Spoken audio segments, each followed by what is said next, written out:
अंत में मैं अवधेश भाई और कृष्णा भाई को भी बुलाना चाहूँगा।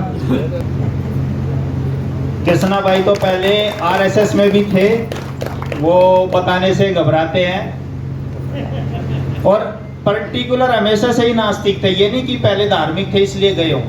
पर्टिकुलर आरएसएस वालों ने राष्ट्र को बचाने के लिए इनसे सहयोग मांगा था, और बिना ये देखे कि ये धर्म का संगठन है या क्या है, देश को जरूरत थी तो अपने व्यक्तिगत मतभेदों को छोड़ के बिल्कुल उनके साथ गए। बाद में फिर देखा कि ये भी बस देश के नाम पर एक सत्ता हथियाने का खेल है, तो फिर इन्होंने उनको छोड़ दिया। लेकिन मैं यही बात शुरू से कहता रहा हूं कि आस्तिक नास्तिकता केवल एक विचार है। हमें अपने विचारों को अपने व्यवहार पर हावी नहीं होने देना है। केवल किसी के विचार से उससे नफरत करें या किसी के विचार को देखकर हम उसके साथ गलत चीज करें, वो ठीक नहीं है।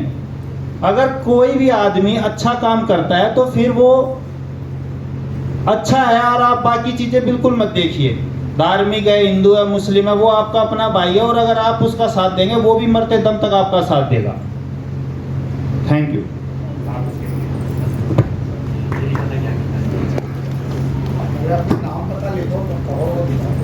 मेरा नाम अवधेश है, मैं गुजरात से हूँ, और मैं रहने वाला हूँ यूपी का, लेकिन रहता हूँ सूरत में, गुजरात में। और आज भगत सिंह की जयंती पर मैं सिर्फ एक ही बात बोलना चाहूँगा कि भगत सिंह को अगर समझना है ना, तो हम एक ही चीज़ समझे कि उन्होंने देश के लिए जो आज़ादी दी है, जो कुर्बानी दी है ना, वो किस एज में दी है।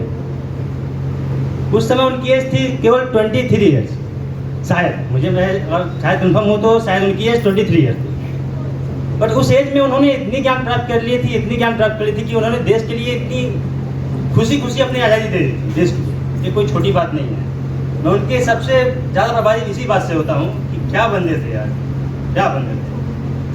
और ज़्यादा क्या ही बोलूँ। और जहाँ तक मेरी जर्नी की बात है, तो मेरी जर्नी इसने बहुत हाल ही की है। मतलब अभी मैं बहुत छोटा ही हूँ कह सकता हूँ, और मैं पूरे कट्टरवादी जो होते हैं ना धार्मिक, उस फैमिली से बिलोंग करता हूँ, उस गाँव से बिलोंग करता हूँ। और मेरी ये जर्नी अभी 3-4 सालों की है। और मैं ऐसे कई सारे यूट्यूब पे वीडियो देखता था, फेसबुक पे देखता था, उन लोगों से कई बार लाइव में जुड़ के भी बात किया था। बट मैं पर्सनली कभी किसी से फ़ोन बाई फ़ोन या कॉल से बात नहीं किया था।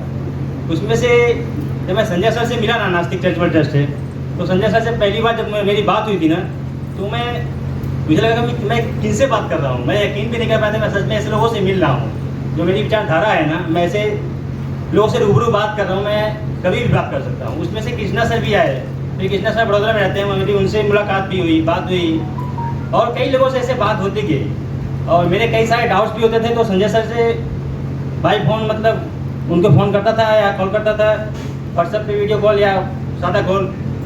उनके जो बताने का तरीका है ना, समझाने का तरीका, वो इतना बेहतर है, इतना बेहतर है, मैं वो चीज़ों को एक्सप्लेन नहीं कर सकता।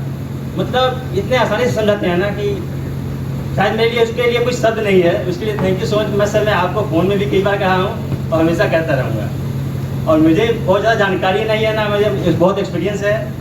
और मेरे लिए यही खुशी की बात है कि मैं ऐसे माहौल में अपने जैसे लोगों से मिल रहा हूँ, रूबरू मिल सकता हूँ। बस इतना ही कहना था।